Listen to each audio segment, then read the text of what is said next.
kahimtang sa forklift. Nawala na yung bituka. Nawala yung makina. Andito pala sa labas yung makina, mga kamix, oh. Nag-overhaul.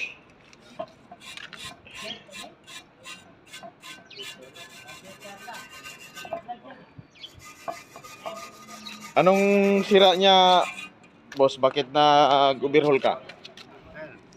Overheat. Nag-overheat? Cylinder. Nag-overheat pala mga kamix, kaya nag-overhaul. Nabiyak daw yung cylinder head. You know? Walang tubig. Anong cost ng pag-overheat niya? Wala Pag dito yung pinabayaan na walang tubig, walang check up. Ayun lang ang mahirap.